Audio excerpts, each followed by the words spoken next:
Olá, tudo bem? Aqui é o Vinícius e nós vamos iniciar a nossa semana contra o divórcio.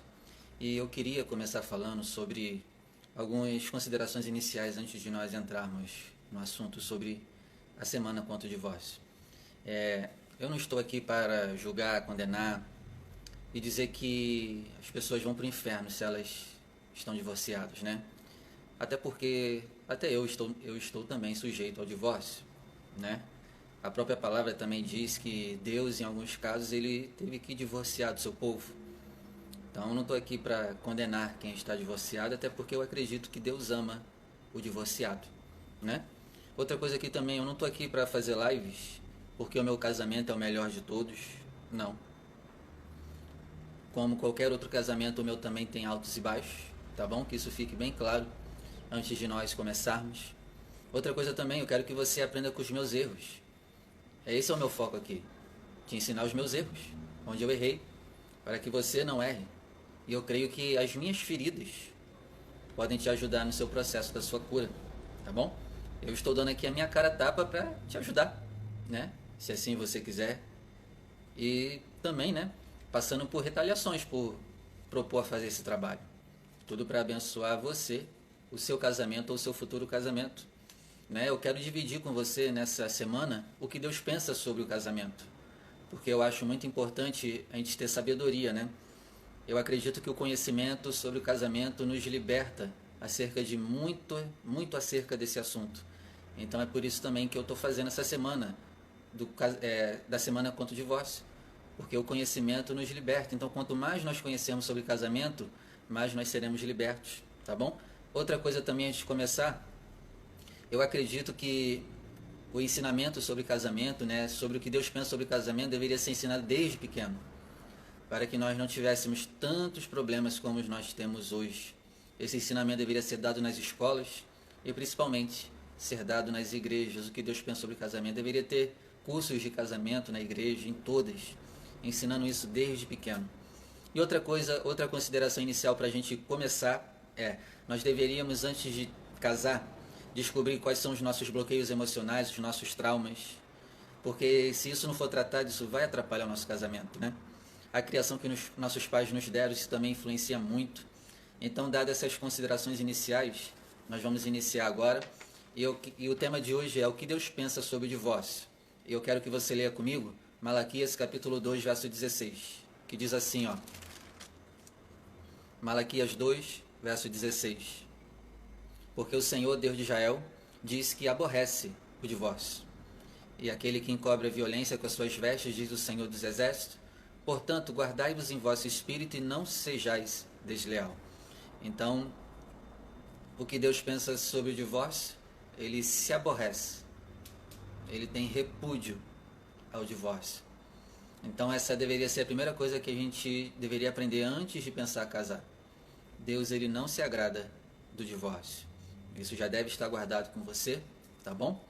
Não é porque Deus não se agrada de que ele mesmo já não se divorciou do seu povo, e nós vamos ver sobre isso lá na frente. Mas a primeira coisa que você deve saber e anotar é: Deus aborrece o divórcio. Ele não se agrada do divórcio, tá bom? E aí em Malaquias capítulo 2, verso 13, lá vai dizer assim, ó, vamos ler. Ainda fazeis isto, cobris o altar do Senhor de lágrimas, de choro, de gemidos, de sorte que ele não olha mais para a oferta, e nem aceitará com prazer da vossa mão. E vocês dizem, por quê? Porque o Senhor foi testemunha entre ti e a mulher da tua mocidade com a qual você foi desleal, sendo ela tua companheira e a mulher da tua aliança. Então aqui nós aprendemos outra coisa importante. Deus, ele não estava recebendo nada do que o povo estava fazendo para ele, porque o povo estava tendo infidelidade no seu casamento. Então, aqui nós aprendemos outra coisa, né? Quando nós estamos tendo infidelidade no nosso casamento, Deus, ele não vai receber nada do que fizermos para ele. E aí o povo diz, por que, Senhor? Por que o Senhor não vai receber? Aí ele diz, porque eu fui testemunha entre ti e a mulher da tua mocidade com a qual você foi desleal. Então, se vocês querem que eu receba o que vocês fazem para mim, comecem sendo fiéis nos seus casamentos e relacionamentos, tá bom? Outra coisa que é interessante é Isaías 50, versículo 1. Eu mostrei para você que Deus, ele é contra, né, o divórcio. Ele não se agrada. Ele tem repúdio pelo divórcio, mas em Isaías 50, versículo 1, aconteceu aqui uma coisa interessante. Olha só o que está escrito aqui. Assim diz o Senhor: onde está a carta de divórcio de vossa mãe, pela qual eu a repudiei? Ou quem é o meu credor, a quem eu vos tenha vendido? Eis que por vossas maldades fostes vendidos, e por vossas prevaricações vossa mãe foi repudiada. Então, apesar de Deus não concordar de maneira nenhuma com o divórcio, há certos momentos na história bíblica que ele usa a expressão que divorciou do seu povo. Então, apesar de Deus ser contra, há momentos em que ele mesmo teve que divorciar do seu povo por causa dos pecados do povo. E sobre isso a gente vai aprender nas próximas aulas. Qual é o motivo certo, né, para divorciar? Porque até Deus chegou a um ponto que ele teve que divorciar do seu povo.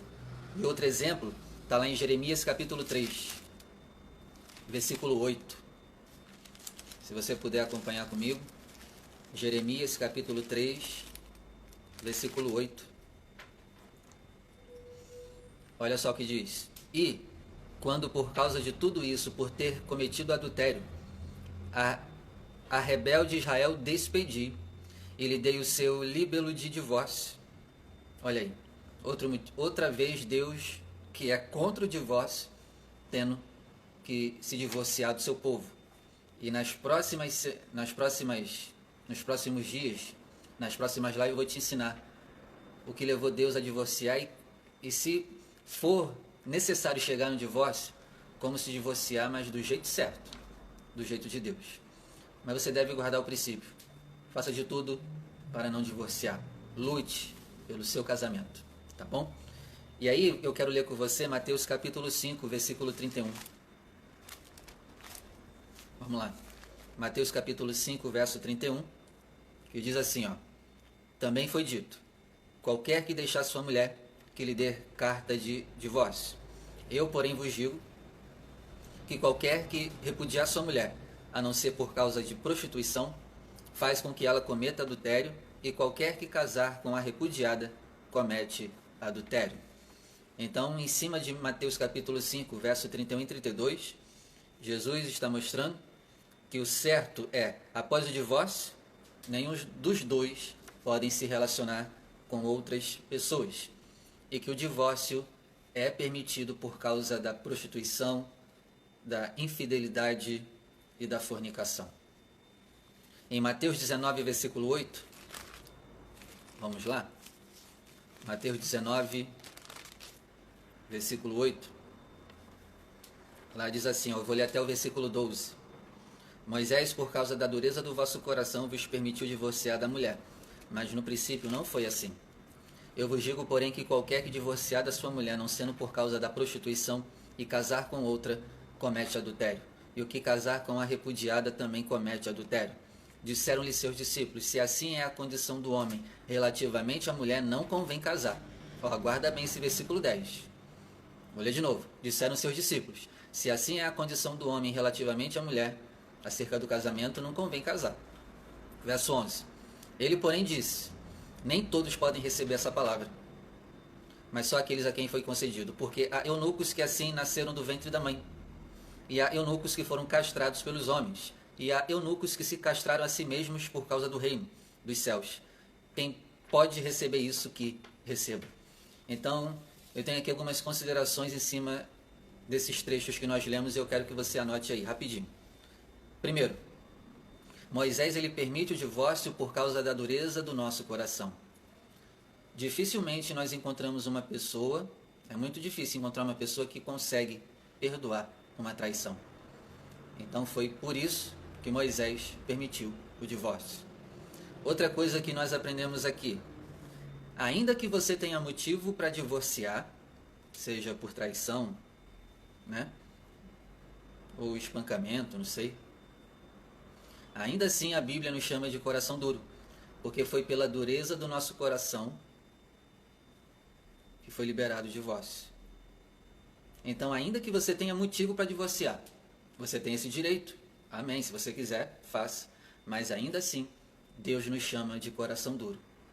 Isso aqui é forte, hein?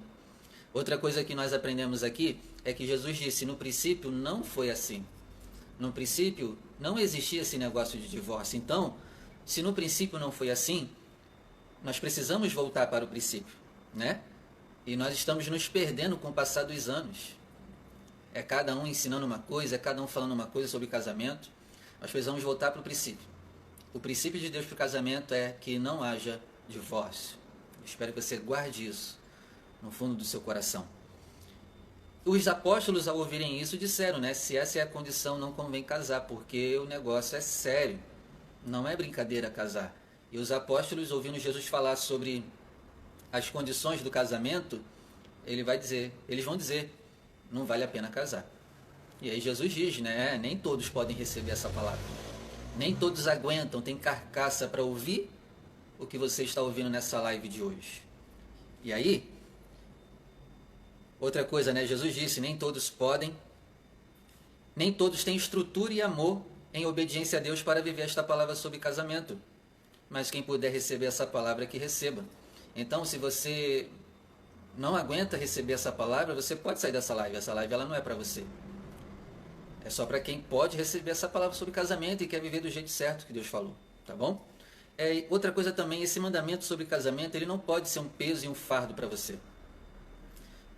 Eu vejo pessoas dizerem assim, eu vou me divorciar e vou casar com outra pessoa. Deus ele quer que eu seja feliz.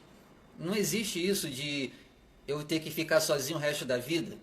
Aí a pessoa fala isso com raiva, com tristeza, achando que Deus ele deu esse mandamento para punir os homens, mas pelo contrário, ele está te prevenindo. Porque se você já não deu certo com um casamento, a chance de você dar errado com outro é muito grande. Então ele está prevenindo a sua vida emocional, ele está prevenindo o seu coração, ele está prevenindo a sua mente de ter problema. Por isso que ele diz, casamento é um só, né? E se vocês resolverem separar, vocês podem até separar, mas que fiquem sem casar. Ou se reconciliem de novo. Então, eu vejo isso, né? Muita gente acha esse mandamento um fardo. Mas a palavra de Deus diz em Deuteronômio que a palavra de Deus ela não é pesada para nós. Os princípios e o mandamento de Deus não é pesado para aqueles que amam a Deus. Então, se você realmente amar a Deus, esse mandamento sobre casamento não vai ser pesado para você. Você vai conseguir levar ele de boa, até porque, ainda que a gente divorcie, o que Deus fala? Eu sou o teu marido, diz o Senhor. Isso nos mostra o quê? Que ele supre a falta de uma pessoa do nosso lado, né? Então, esse mandamento ele não é pesado. Ele é apenas para nos prevenir. Tá dando para entender? Porém, se você quiser viver do seu jeito e não concordar com essa palavra, você pode viver do seu jeito. E aí eu quero ler com você Marcos capítulo 10. Vamos lá, Marcos capítulo 10, versículo 5. Marcos 10, verso 5, que diz assim: E Jesus, respondendo, disse: Pela dureza do vosso coração, vos deixou ele escrito este mandamento. Porém, desde o princípio da criação, Deus os fez macho e fêmea. Por isso, deixará o homem o seu pai e a sua mãe, e unir-se-á à sua mulher. Serão os dois uma só carne, e assim já não serão dois, mas uma só carne. Portanto, o que Deus ajuntou não separe o homem.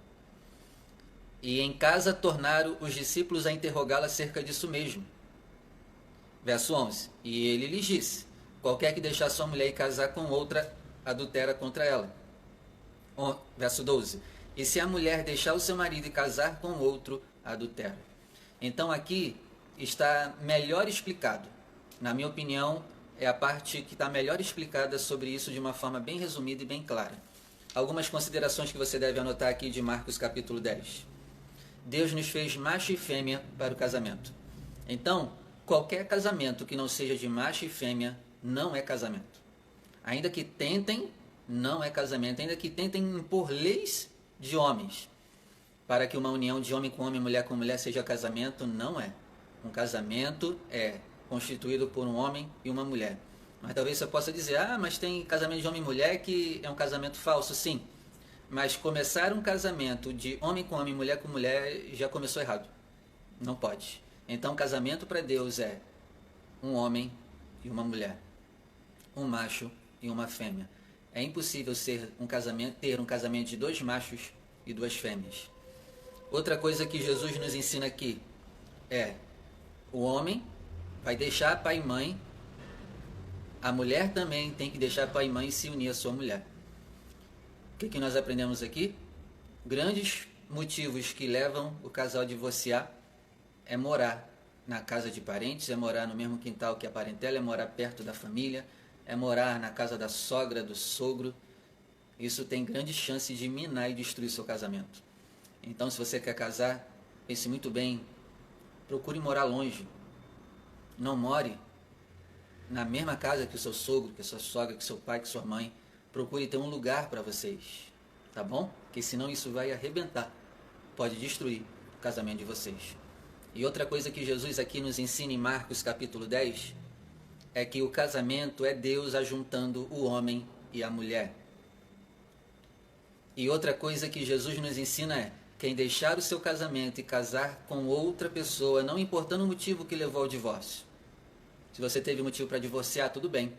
Mas se nós nos casarmos de novo com outra pessoa, nós cometemos adultério. E para terminar essa live de hoje, eu termino com uma frase que diz assim: é fácil dar a carta de divórcio. Difícil é a gente dar a carta de perdão. Então, que você se esforce, porque é mais fácil dar a carta do divórcio, mas que você se esforce para dar a carta do perdão. Que Deus abençoe a sua vida. Se você quiser, eu vou disponibilizar para você o PDF dessa aula de hoje que eu dei em PDF. Só que você vai ter que ir lá no meu link da bio e entrar lá no meu canal do Telegram, que mais tarde eu vou estar colocando o PDF dessa aula para você dar uma lida depois se você não conseguiu anotar. E outra coisa, outro recado importante. Se você quiser aprender mais ainda sobre casamento, tem um livro que eu escrevi, ele também está no link da bio, que é 16 coisas que você não aprendeu antes de casar. Vai lá no meu link da bio, se você quiser, adquira esse livro. Vai ser bênção para você.